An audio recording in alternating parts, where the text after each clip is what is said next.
Welcome. If you're 70 years old, or just looking to simplify your life, this video is for you. Let's explore 3 simple steps to bring more peace and joy into your daily routine. The sun had just risen over the city park, casting a warm golden light on the dew-covered grass. Birds chirped softly as an elderly man sat alone on a wooden bench, his hands resting on his cane, a gentle smile gracing his face. It was a peaceful scene, yet something about him stood out. His calm demeanor radiated a sense of contentment, a rare quality in a world so often consumed by haste and worry. As I approached, curious about his air of tranquility, he noticed me and gestured with a slight nod, inviting conversation. "It's a beautiful morning," he said, his voice steady yet warm. This seemingly ordinary encounter turned into a profound exchange, one that would forever change how I view aging, purpose, and inner peace. The man, who introduced himself as Mr. Bryan, shared his story of a life once filled with endless activity and ambition. "I used to think happiness was about achieving more, working harder, earning more, taking care of everything and everyone," he explained. "But as I grew older, I realized the most important thing was something much simpler: finding peace within." His wisdom wasn't born from books or lectures, but from lived experience. He spoke of 3 transformative practices that helped him rediscover joy and harmony. These practices, rooted in Buddhist philosophy, became the foundation of our conversation, and through his stories, I found lessons that transcended age and circumstance. Mr. Bryan began with a gentle honesty that instantly drew me in. "When I first retired," he said, "I felt lost. My days, once packed with deadlines and tasks, suddenly felt empty. I thought I needed to keep myself busy, filling my time with errands and distractions, but all that rushing around only left me more exhausted." His words carried a sense of vulnerability, the kind that only comes from someone who has lived through the weight of restlessness and come out the other side with hard-earned wisdom. In his search for balance, Mr. Bryan stumbled upon a teaching rooted in Buddhist philosophy. Slowing down doesn't mean giving up, it means learning to be present. This concept, so simple yet profound, changed the way he approached his days. Instead of rushing through meals as if they were just another task to cross off his list, he began to savor each bite. Instead of trying to multitask his way through mundane chores, he chose to focus entirely on one activity at a time, giving it his full attention. "I realized that I had spent years moving so quickly that I missed the moments that made life meaningful," he reflected. He shared a memory that illustrated his transformation. "One morning," he began, "I made myself a cup of tea. Normally, I would have gulped it down while scrolling through my phone, not even noticing the taste. But that day, something stopped me. I put my phone away, sat by the window, and just watched. The sunlight was streaming through the trees, making the leaves shimmer like tiny mirrors. I took a sip of my tea, and for the first time in years, I felt completely at peace." That single moment of stillness, he said, brought him more clarity and calm than any accomplishment ever had. It wasn't an overnight change, though. The habit of constant motion, of believing that busyness equaled purpose, was deeply ingrained. He admitted that it took time and conscious effort to let go of the need to always be doing something. "At first, it felt uncomfortable," he confessed. "I worried that slowing down meant I was wasting time. But the more I practiced, the more I realized that slowing down was the opposite of waste. It was an invitation to truly live." He began integrating small rituals into his daily routine, creating pockets of mindfulness that helped anchor him in the present. Every morning, he brewed a pot of tea and sat quietly, letting the warmth of the cup ground him. Instead of thinking about what he had to do next, he focused on the here and now, the way the tea smelled, the feel of the steam on his face, the world slowly waking up outside his window. This ritual, though small, became a cornerstone of his well-being. But it wasn't just about tea. He applied this newfound approach to every corner of his life. Washing dishes, once a chore he rushed through, became a meditative practice. "I used to hate washing dishes," he laughed, "but now I see it as a chance to slow down. I feel the water, the smoothness of the plates, the rhythm of my hands moving back and forth. It sounds silly, but it's strangely satisfying." His relationships benefited as well. By slowing down and truly listening during conversations, he noticed details he had previously missed: the slight hesitation in a friend's voice, the sparkle in his granddaughter's eyes when she talked about her favorite story. "I used to think being present meant just being there physically," he said. "But it's so much more than that. It's about giving your full attention, about showing up with your heart as well as your body." What struck me most about Mr. Bryan's story was the way he spoke about peace, not as something grand or elusive, but as something quiet and accessible. It wasn't about escaping to a mountain retreat or spending hours in meditation, though he didn't dismiss those ideas. It was about finding meaning in the simple, everyday acts that make up our lives. As he shared his journey, I couldn't help but think about my own habits, the way I often rushed through meals without tasting them, checked my phone during conversations, or juggled multiple tasks at once, only to end the day feeling drained and disconnected. His words were a gentle reminder that life isn't a race. The more we hurry, the more we miss. But when we slow down, we give ourselves the chance to experience life fully, with all its textures and nuances. Mr. Bryan's transformation wasn't dramatic or flashy, but it was deeply profound. It was a quiet reclaiming of his time and attention, a shift from doing to being. And in that shift, he found not just peace, but a renewed sense of purpose. Life, he said, isn't about how much you do. It's about how deeply you live. His words stayed with me long after our conversation ended, a quiet echo that nudged me to pause, breathe, and let the world unfold at its own gentle pace. People often believe that happiness comes from big accomplishments, Mr. Bryan said, his voice steady yet reflective. But the truth is, joy hides in the small, everyday moments we often overlook. As he spoke, his words carried the kind of clarity that only comes from a life lived with deep observation. It wasn't a lesson he had always known, he admitted, but one that unfolded slowly, reshaping the way he viewed the world and his place in it. He told me how his perspective began to shift when he started paying attention to the ordinary. At first, it felt unfamiliar, even uncomfortable, to seek joy in what he had once dismissed as mundane. But the more he opened his heart to the simplicity around him, the more he discovered how much beauty there was to be found. He spoke of the warmth of sunlight on his face, how it seemed to hold him in a gentle embrace during his morning walks. He mentioned the laughter of children playing nearby, their voices carrying an infectious innocence and vitality. And he described the rhythm of rain on his rooftop, its steady drumming soothing his spirit in ways he had never noticed before. There was a story he shared, one that seemed to light up his face as he recalled it. It was about an old friend of his who had moved from the bustling city to a quiet village. She told me, he began, smiling softly, that she thought she needed the hustle and energy of the city to feel alive. But after some time in her village, she realized that true happiness was in the simplest things. She talked about the sound of the wind rustling through the trees, the smell of fresh earth, and the taste of fruit she picked from her own garden. She said, "I finally understand what it means to be content." Her story, he said, struck a chord in him. It made him question his own assumptions about what it took to feel fulfilled. Inspired by his friend's transformation, Mr. Bryan decided to try something new. He began keeping a small notebook, his joy journal, as he called it. Each evening, he would sit quietly and write down 3 things that had brought him happiness that day. They didn't need to be grand or extraordinary, just real. At first, it was hard, he admitted. I was so used to focusing on what went wrong or what I hadn't achieved that it felt strange to shift my attention. But over time, it became natural. The things he recorded in his journal were as simple as they were profound. The way the leaves shimmered after a rain, the feeling of a good meal shared with a neighbor, the memory of a kind word from a stranger. As the days passed, the act of noticing these small joys began to reshape his perspective. When you focus on the good, the worries fade, he said. You start to see that life doesn't have to be perfect to be beautiful. What struck me most as he spoke was the way his face lit up with gratitude, even as he described the tiniest details.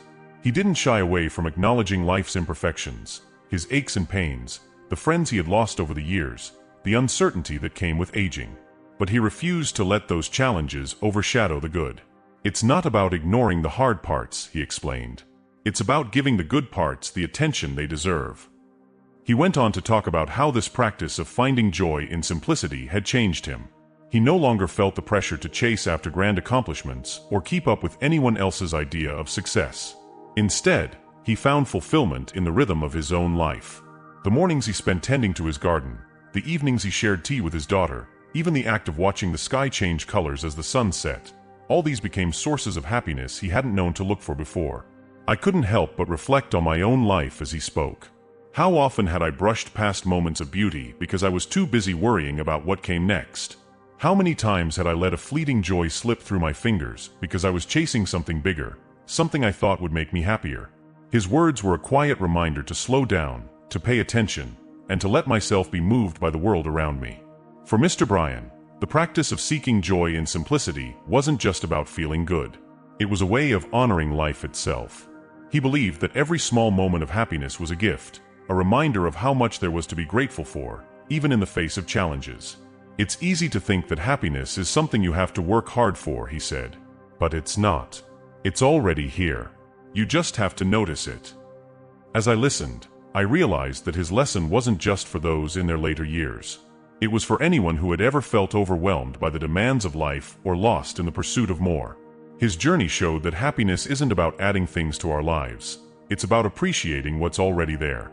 When he finished speaking, there was a calmness in the air, the kind that comes from truth spoken simply and sincerely. And in that moment, I made a quiet promise to myself, to start my own joy journal, to look for the beauty in the ordinary, and to let the small fleeting moments of life remind me of how extraordinary it all truly is. Mr. Bryan spoke with a quiet certainty when he began to describe gratitude. To him, it wasn't just a polite thank you or a fleeting acknowledgement.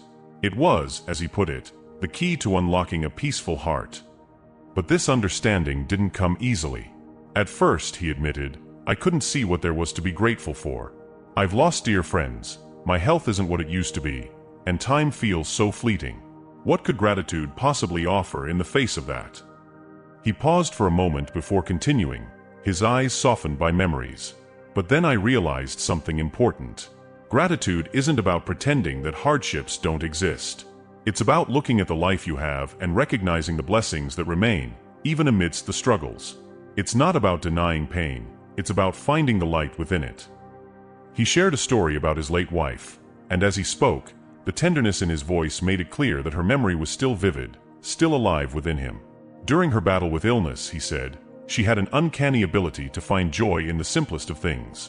A smile shared between them, a song she loved, the scent of blooming jasmine carried by the evening breeze. These were the moments that brought her happiness, even when her body was failing her. She taught me, he said, that even in the deepest pain, there's always room for gratitude. She would hold my hand and say, this is enough. This is life. Her resilience inspired him, not just in those moments but in the years that followed. It shifted his understanding of what it meant to live fully. Gratitude, he realized, wasn't about waiting for everything to be perfect. It was about noticing what was still good, what was still beautiful, and holding on to it like a lifeline. It became a way for him to connect to the present, even when the weight of loss and aging felt overwhelming.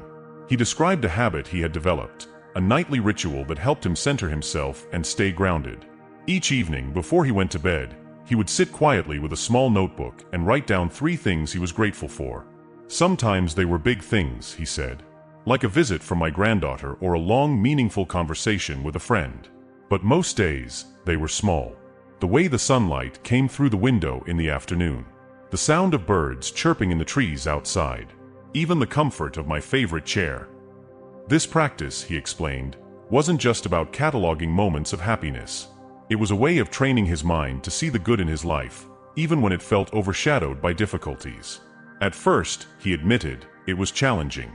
The habit of focusing on what was missing, what was wrong, or what could have been better was deeply ingrained. But the more I practiced, the easier it became, he said. Gratitude, I've learned, is like a muscle. The more you use it, the stronger it gets. What struck me most as he spoke was the transformative power this simple practice had on him. He didn't deny that life could be hard. He acknowledged the grief, the frustrations, and the disappointments. But he also refused to let those things define his existence. Instead, he chose to focus on the beauty that still surrounded him, no matter how small or fleeting it might be. He spoke about how gratitude had changed the way he saw the world. It's like a lens, he said. When you focus on what you're grateful for, the rest, the worries, the regrets, they start to fade into the background. They don't disappear, but they stop taking center stage. And what's left is this quiet sense of peace. This perspective didn't just change his outlook, it changed his relationships too. He found himself more patient with others, more forgiving. When you're grateful, he said, it's hard to hold onto anger or resentment. You start to see people, not just their flaws, but their kindness, their efforts, their humanity. And that changes everything. As he spoke, I couldn't help but think about my own life. How often had I overlooked the blessings in my daily routine because I was too busy dwelling on what wasn't right? How many moments of joy had I missed because I was chasing something bigger, something I thought I needed to feel complete?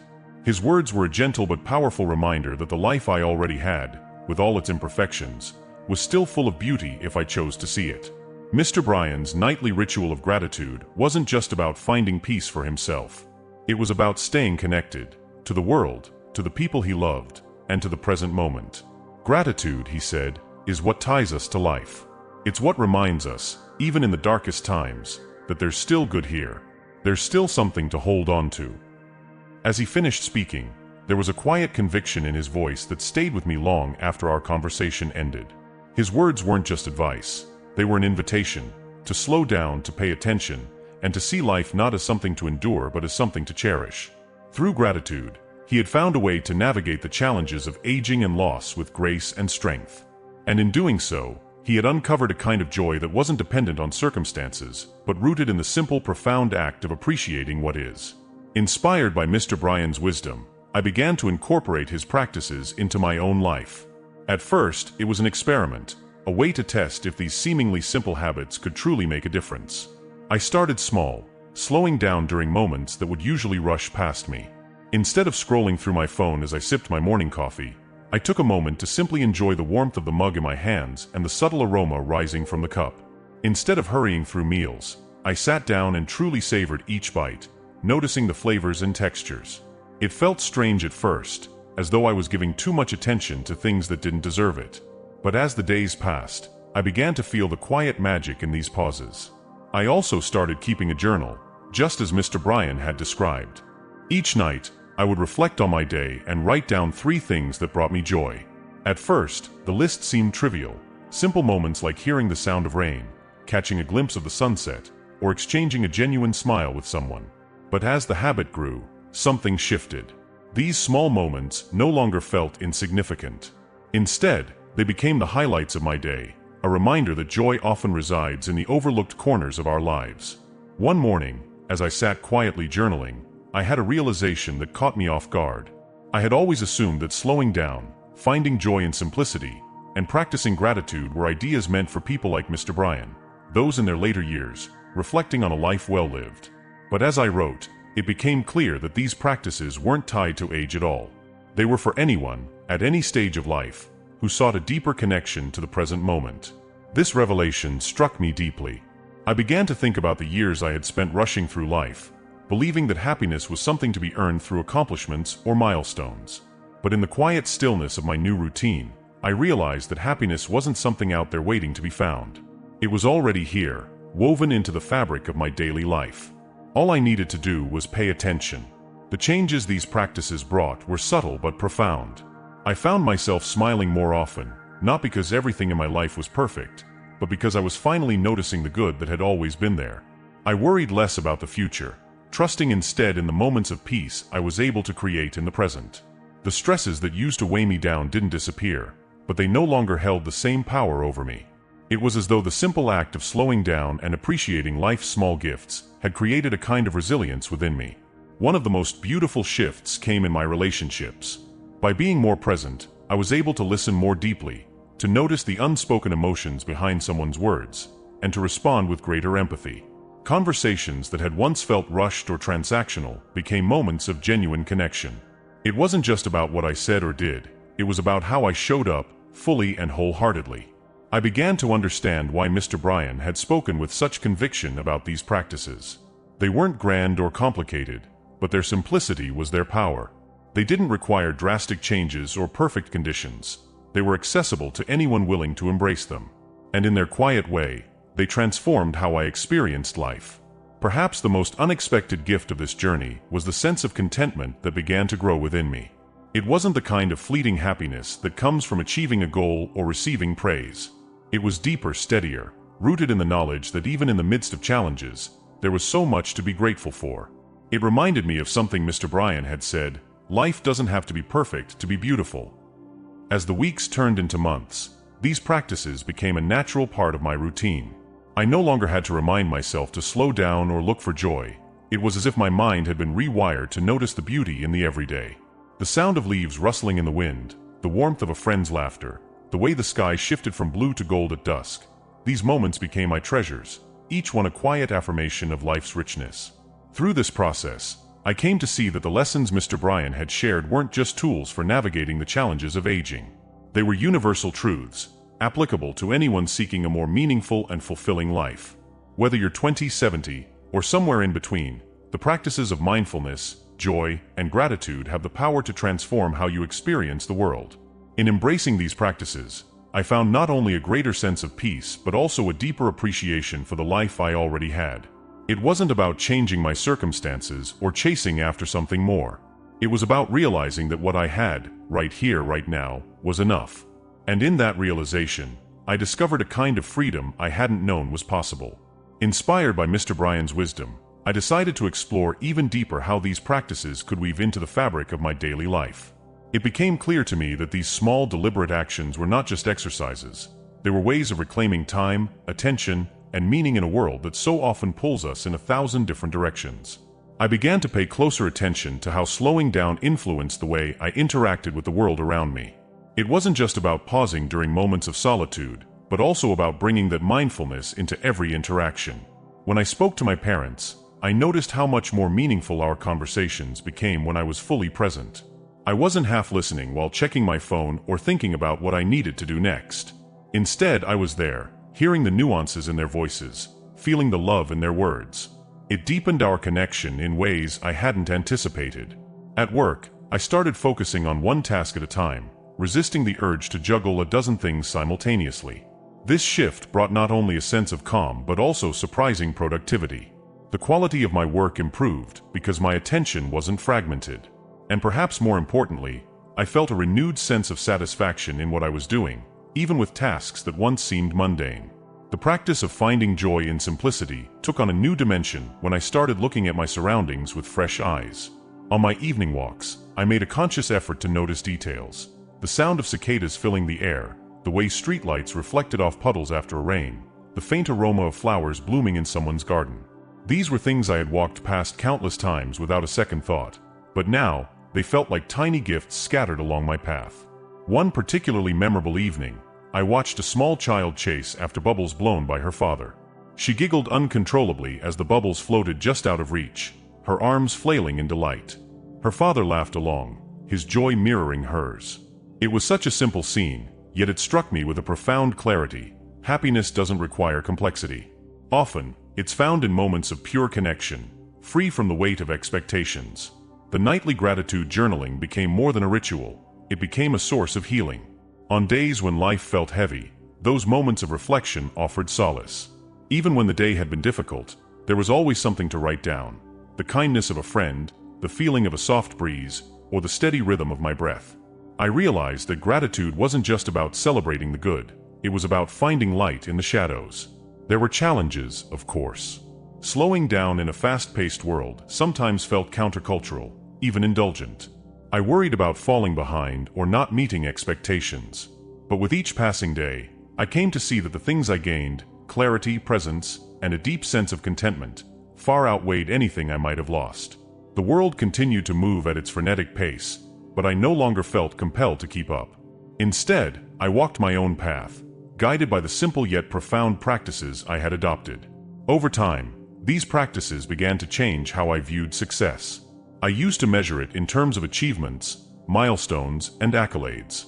But now, success felt more like a day spent fully present, where I could look back and remember the laughter, the quiet moments, and the connections that had filled it. It was a quieter kind of success, but one that left me feeling fulfilled in a way I hadn't experienced before. Perhaps the most surprising change was how these practices opened my heart to others.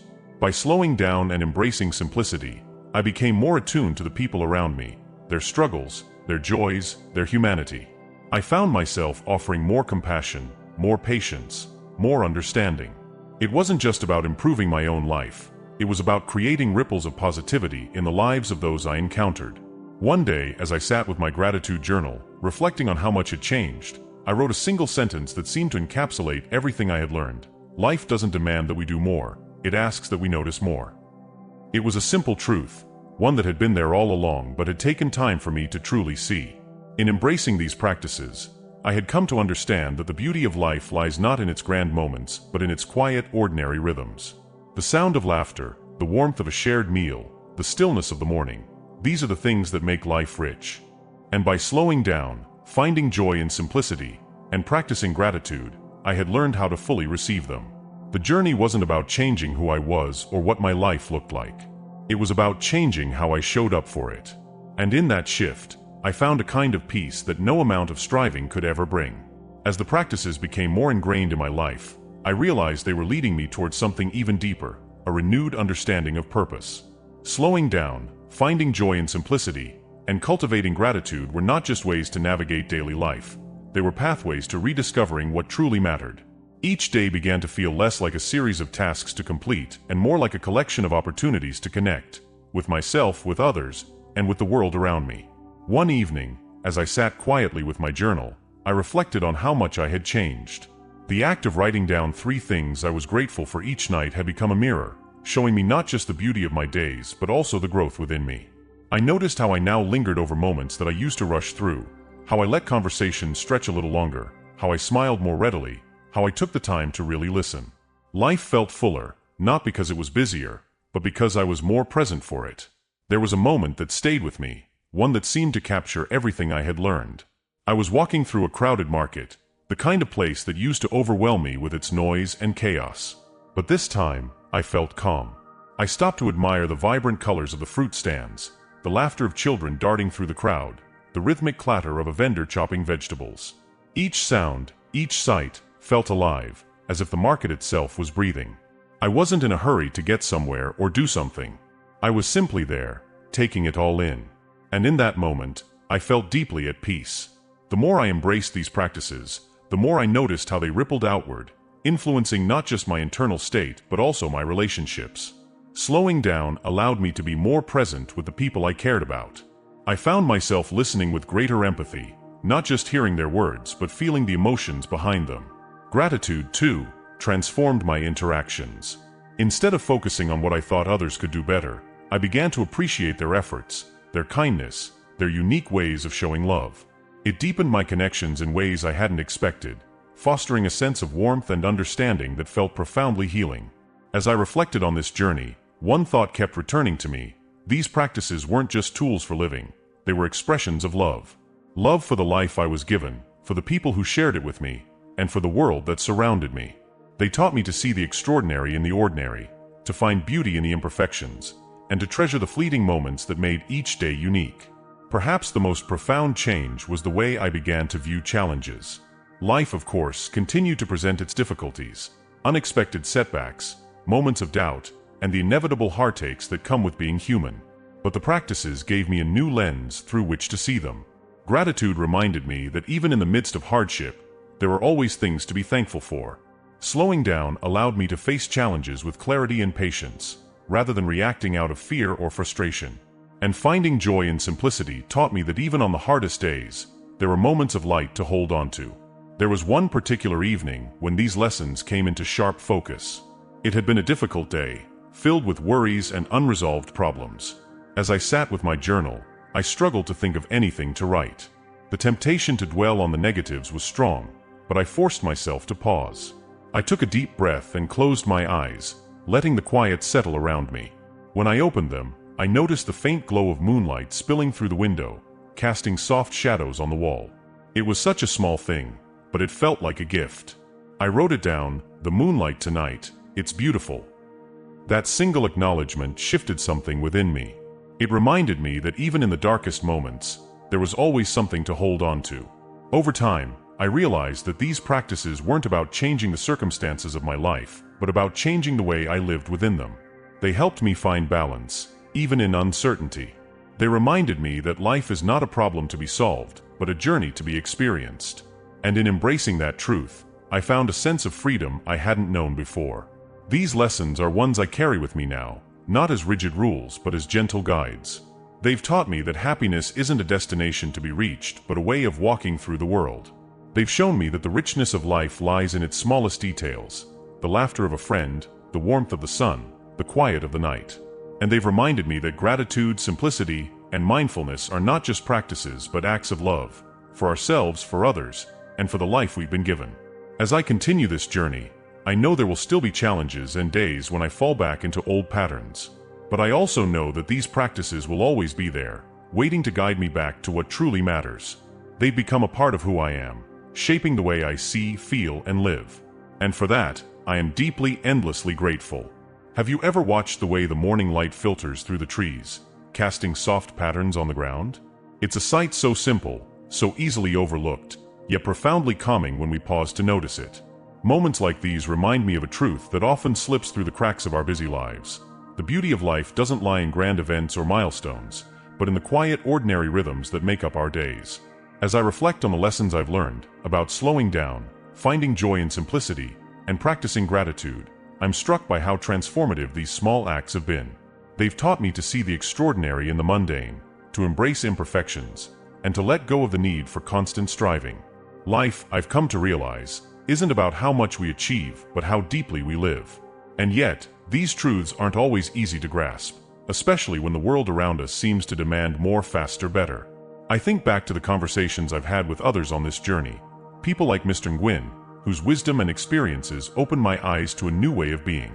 Each person had their own struggles, their own realizations, but what united them was a shared recognition of life's quiet beauty. Whether it was the laughter of a child, the scent of blooming flowers, or the steady rhythm of a morning ritual, they found their peace not in changing the world around them, but in changing how they saw it. These lessons have stayed with me, not as abstract ideas, but as lived experiences. There was a time, not long ago, when I found myself overwhelmed by the weight of responsibilities and expectations. The days blurred together in a haze of deadlines and obligations, leaving little room for reflection or joy. But as I began to practice slowing down and focusing on the present, something shifted. The tasks that once felt burdensome became opportunities to connect, with myself, with others, and with the moment at hand. A simple walk became a chance to notice the world's small wonders. A shared meal became a moment of gratitude for the people around me. Gratitude, especially, has become a cornerstone of my life. It's a practice that grounds me, even on the hardest days. I've learned to find light in the smallest things: the warmth of a blanket on a cold night, the kindness of a stranger, the quiet comfort of knowing that I am enough just as I am. These moments, though fleeting, remind me that life's beauty often lies in its impermanence. And in embracing that truth, I've found a kind of freedom, a release from the constant need to do more, be more, achieve more. As I share these reflections with you, I wonder about the moments that have shaped your journey. What are the small joys that bring you peace, the everyday rituals that anchor you in the present? Have you allowed yourself the space to slow down, to notice, to feel? These aren't questions with right or wrong answers, but invitations to explore what it means to live fully. Because in the end, life isn't measured by the number of breaths we take, but by the moments that take our breath away. And so, as we reach the end of this journey together, I leave you with a thought, a question really to carry with you. What would happen if you let go of the rush and began to truly see the world around you? Could you, too, find meaning in the ordinary, joy in the simple, and peace in the present? Perhaps the answers lie not in searching for something new, but in rediscovering what has been there all along. The beauty of life, after all, is not in its perfection, but in its presence. Let's choose to embrace it together.